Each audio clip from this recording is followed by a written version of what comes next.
पिछले व्याख्यान में हमने पढ़ा भारतीय विदेश नीति, और विदेश नीति के अंतर्गत हमने पढ़ा गुटनिरपेक्षता और असंलग्नता। तो ये गुटनिरपेक्षता और असंलग्नता एक ही चीज है। आज हम इसी भारतीय विदेश नीति के अंतर्गत हम पढ़ते हैं पंचशील का सिद्धांत। पंचशील का सिद्धांत जो है वो भारतीय विदेश नीति की महत्वपूर्ण विशेषता रही है। इस सिद्धांत ने भारत को विश्व समुदाय में एक विशिष्ट व सम्मानजनक स्थान प्रदान किया है। ये भारत की शांति प्रियता का प्रतीक बनकर उभरा है। इसे भारतीय विदेश नीति की आधारशिला भी कहा जाए तो कोई अतिशयोक्ति नहीं होगी। भारत में अहिंसावादी दर्शन की मजबूत और शानदार परंपरा रही है। गौतम बुद्ध, महावीर एवं आधुनिक काल में महात्मा गांधी को अहिंसा के पुजारियों के रूप में जाना जाता है। जैसा कि आपको परिचित है, आपने प्रथम वर्ष में पढ़ा था बौद्ध दर्शन और जैन दर्शन, और उसमें अहिंसावादी सिद्धांत आपने पढ़ा था कि महात्मा बुद्ध और जैन महावीर स्वामी दोनों ने ये बताया है कि जीवन में सादगी और अहिंसा का पालन अत्यंत आवश्यक है। गौतम बुद्ध एवं महावीर आधुनिक काल में महात्मा गांधी को अहिंसा के पुजारी के रूप में जाना जाता है। पंचशील का सिद्धांत बौद्ध दर्शन और धर्म का एक परिभाषिक शब्द है जिसका प्रयोग सर्वप्रथम गौतम बुद्ध ने किया। शील से तात्पर्य आचरण से है। आचरण से संबंधित 5 सिद्धांत स्वयं गौतम बुद्ध ने निरूपित किए। इनके माध्यम से वे मानव के नैतिक गुणों का विकास करना चाहते थे। वास्तव में यह जियो और जीने दो का सिद्धांत था। बौद्ध धर्म के अनुयायियों को 5 व्रतों का धारण करना पड़ता था जिसे पंचशील का सिद्धांत कहा जाता है। इनमें नैतिक आचरण बल दिया जाता है, जिन्हें सदाचार के नियमों के नाम से भी संबोधित कर सकते हैं। ये सिद्धांत इस प्रकार थे: अहिंसा, सत्य, असत्य, अप्रिय, ब्रह्मचर्य। जिस प्रकार बौद्ध धर्म के ये आचरण व्रत एक व्यक्ति के लिए निर्धारित थे, उसी प्रकार भारत के आधुनिक काल में पंचशील का सिद्धांत प्रतिपादित किया, जो एक राष्ट्र द्वारा दूसरे राष्ट्र के साथ किए जाने वाले आचरण को अनुशासित करने वाले थे। अतः पंचशील का सिद्धांत विभिन्न राष्ट्रों के मध्य सद्भाव पैदा कर विश्व शांति स्थापित करने के लिए से प्रतिपादित किया। तो यहाँ आपने पंचशील के सिद्धांत की प्रस्तावना पढ़ी कि इसकी प्रस्तावना में हमने पढ़ा कि ये जो सिद्धांत हमने लिया है भारतीय विदेश नीति में, ये कोई नया सिद्धांत नहीं है। जैसा कि मैंने आपको बताया कि जब महावीर स्वामी और महात्मा बुद्ध जो दोनों ही थे, उन्होंने ये बताया कि जीवन में अहिंसा और शांति और नियमों का पालन करना आवश्यक है। स्वतंत्रता के पश्चात भारत शांति का दृढ़ संवर्धक रहा है। विशाल की महानतम प्राचीन संस्कृति को भविष्य का दर्शन बनाने का प्रयास पंचशील के सिद्धांतों में दिखाई देता है। अतः हम यहाँ पर पढ़ते हैं कि पंचशील के जो सिद्धांत है, मैंने यहाँ लिखा है आपके कि 5 सिद्धांत। ये 5 सिद्धांत कौन कौन से थे? इसमें आपकी जो आपकी बुक है उसमें बहुत डिटेल से दिए हुए हैं, लेकिन मैं आपको यहाँ पे बहुत शॉर्ट में समझाऊंगी कि ये 5 सिद्धांत क्या थे या 5 सिद्धांतों का सार क्या था। तो पहला जो है इसका वो है सभी राष्ट्र एक दूसरे राष्ट्र की भौगोलिक अखंडता, सार्वभौमिकता और संप्रभुता का सम्मान करेंगे। यानी एक राष्ट्र दूसरे राष्ट्र की जो भौगोलिक सीमा है उसके अनावश्यक आक्रमण न करे और उनकी जो सीमाएं हैं उनका सम्मान करे। ठीक है, तो यहाँ पर जो है एक राष्ट्र दूसरे राष्ट्र की भौगोलिक, तो यहाँ पर आप राष्ट्र को आर से संबोधित कर दीजिए। दूसरा है आक्रमण की नीति का परित्याग करे, अर्थात कोई भी राष्ट्र दूसरे राष्ट्र पर आक्रमण नहीं करे और दूसरों की राष्ट्रीय सीमाओं का अतिक्रमण न करे। मतलब कहने का तात्पर्य कि बिना वजह एक राष्ट्र दूसरे राष्ट्र पर आक्रमण नहीं करेगा। तो यहाँ पर हम ये रखेंगे कि एक राष्ट्र दूसरे राष्ट्र पर आक्रमण नहीं करेगा, तो इसको आप अ से संबोधित कर दीजिए। कोई भी राष्ट्र एक दूसरे के आंतरिक मामलों में हस्तक्षेप नहीं करेगा। तीसरा ये है, तो यहाँ पर आंतरिक मामलों में हस्तक्षेप को एच से कर दीजिए। समानता और परस्पर लाभ की नीति का अनुकरण करे, अर्थात प्रत्येक राष्ट्र एक दूसरे के साथ समानता का व्यवहार करते हुए ध्यान रखे उनसे को न कोई छोटा है न कोई बड़ा है। इस प्रकार सभी देश पारस्परिक हित में एक दूसरे का सहयोग करें। यहाँ पर मैं समानता को मैं ऐसे संबोधित कर देती हूँ। पांचवा जो सिद्धांत है वो शांतिपूर्ण सहअस्तित्व की नीति अपनाना। इससे तात्पर्य है कि सभी राष्ट्र जीव और जीवों के सिद्धांत में विश्वास करें एवं एक दूसरे के साथ शांतिपूर्वक रहते हुए अपनी पृथक पृथक पहचान व स्वतंत्रता बनाए रखें। यहाँ पर शांतिपूर्ण सह अस्तित्व की नीति अपनाना, यानी यहाँ पर मैं नीति को ऐसे कर सकती हूँ। तो एक ही सूत्र के माध्यम से भी आप इसको समझ सकते हैं। सभी राष्ट्र एक दूसरे के राष्ट्र की भौगोलिक अखंडता आर से कर दीजिए, आक्रमण कर दीजिए, हस्तक्षेप कर दीजिए और समानता का जो व्यवहार है और आंतरिक शांतिपूर्ण सहअस्तित्व की नीति। ठीक है, तो इसको आप इससे भी याद कर सकते हैं शॉर्ट में। उपयुक्त सिद्धांत भारत द्वारा प्रतिपादित किए गए 1954 में भारत एवं चीन 1954। ठीक है, तो यहाँ पर भारत और चीन, चाइना,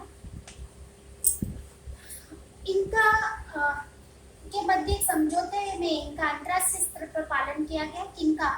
पांचों सिद्धांत का। ठीक है, तो चीन की जब जून 1954 में चीन के प्रधानमंत्री चौ मिन लाई भारत आए तो उन्होंने भारत के प्रधानमंत्री नेहरू के साथ वार्तालाप में इन सिद्धांतों का पालन का आश्वासन दिया। 28 जून 1954 को भारत में चीन के प्रधानमंत्रियों का एक संयुक्त वक्तव्य जारी हुआ जिसमें पंचशील के सिद्धांत के प्रति दोनों की प्रतिबद्धता को व्यक्त किया गया। ये वक्तव्य में कहा गया कि चीन एवं भारत के आपसी संबंधों के संचालन हेतु इन 5 सिद्धांतों के पालन का निश्चय किया गया। वे एशिया व विश्व के अन्य राष्ट्रों के साथ अपने संबंधों में भी इसका अनुसरण करेंगे। राजनीतिक प्रणालियों में भी यह अस्तित्वमान रहेगा यदि उपयुक्त सिद्धांतों को स्वीकार किया जाए, इनका पालन किया जाए अथवा दूसरों के राष्ट्रों में कोई हस्तक्षेप न हो। ये विभिन्नताएं शांति बख करके संघर्ष पैदा नहीं करेगी। प्रत्येक राष्ट्र को भौगोलिक अखंडता, सार्वभौमिकता और अनाक्रमण का आश्वासन मिल जाने पर विभिन्न राष्ट्रों में शांतिपूर्ण सहअस्तित्व रहेगा। चीन द्वारा पंचशील सिद्धांत को स्वीकृति ने इन्हें अंतर्राष्ट्रीय महत्व प्रदान कर दिया। इसके पश्चात इनकी लोकप्रियता बढ़ने लगी और एशिया के लगभग सभी देशों ने इस सिद्धांत को स्वीकार कर लिया। समय समय पर भारत आने वाले विदेशों के शासनदारों अथवा प्रधानमंत्रियों ने अपने सार्वजनिक वक्तव्य में पंचशील के सिद्धांत को स्वीकृति और सहमति दे दी।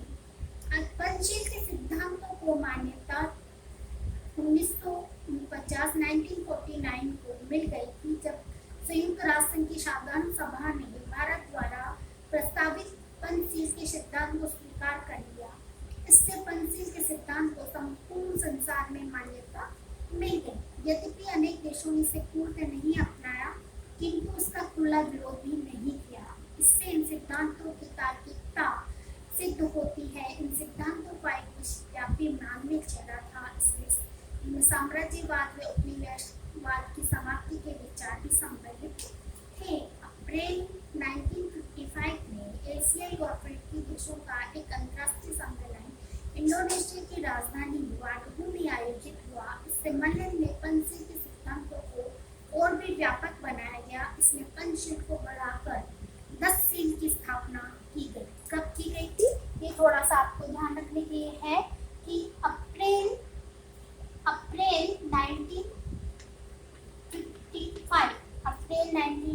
1955 इसमें एशियाई और अफ्रीकी जो देश है उनका एक अंतर्राष्ट्रीय सम्मेलन हुआ। कहाँ हुआ इसको थोड़ा सा ध्यान रखना आपको। इंडोनेशिया की राजधानी वाडुगु में। ठीक है, कब हुआ? अप्रैल 1955 में एशियाई और अफ्रीकी देशों का एक अंतर्राष्ट्रीय सम्मेलन हुआ। कहाँ हुआ? इंडोनेशिया की राजधानी वाडुगु में आयोजित हुआ। इन पंचशील जो ये 5 सिद्धांत थे इनको रूप दिया गया 10 सिद्धांत। 5 को इसमें कन्वर्ट कर दिया गया 10 सिद्धांत का। अब ये 10 सिद्धांत क्या थे उसमें है मौलिक मानवीय अधिकार अर्थात प्रत्येक मनुष्य के जन्म के साथ प्राप्त मौलिक अधिकारों को जन्म सिद्ध अधिकार बनाना। दूसरा, संयुक्त राष्ट्र संघ के चार्टर में सहित सिद्धांत के प्रति सम्मान की भावना रखते हुए उनका पालन करना। तीसरा, छोटे बड़े का भेदभाव समाप्त कर सभी राष्ट्रों के समानता स्वीकार करना। चौथा, अन्य राष्ट्रों के मामलों में हस्तक्षेप नहीं करना। पांचवा, संयुक्त राष्ट्र संघ चार्टर के अनुरूप प्रत्येक देश को आत्मरक्षा करने का अधिकार प्रदान करना। छठा, महाशक्तियों द्वारा उद्देश्य विशेष अथवा विशेष प्रयोजन से बनाई गई संस्थाओं व व्यवस्थाओं से अलग रहना। सातवां, एक दूसरे राष्ट्र को आक्रमण की धमकी नहीं देना। आठवां, सभी अंतर्राष्ट्रीय विवादों का शांतिपूर्ण तरीके से निपटारा करना। नौवां, आपसी सहयोग व हितों की वृद्धि करना। और 10वां, न्याय और अंतर्राष्ट्रीय दायित्व के प्रति सम्मान की भावना रखना। भारतीय विदेश नीति के पंचशील सिद्धांतों को व्यापक सान्निध्य मिलने से यह विश्व शांति का स्थापना का मूल मंत्र बन गया। बारहवीं सम्मेलन का योगदान उल्लेखनीय रहा।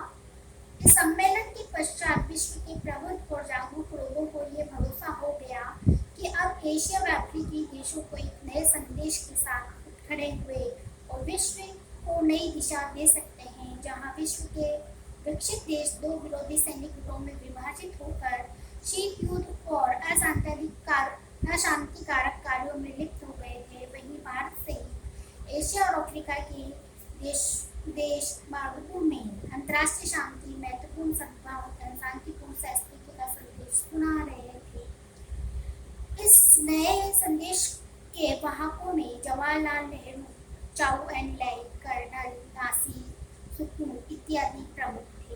इनमें विश्व की तीसरी शक्ति के उदय की भावना निहित थी, जो अंतर्राष्ट्रीय शांति की दृढ़ समर्थक थी। पंचशील का सिद्धांत निसंदेह विश्व शांति की दिशा में एक सकारात्मक वातावरण उत्पन्न करने में सफल रहा। इसके उपरांत भी ये राष्ट्रीय और अंतर्राष्ट्रीय स्तरों पर बहस का मुद्दा रहा कि इसमें मौलिकता व व्यावहारिकता का तत्व कितना है। यहाँ पर ये प्रश्न चिन्ह खड़ा हो गया।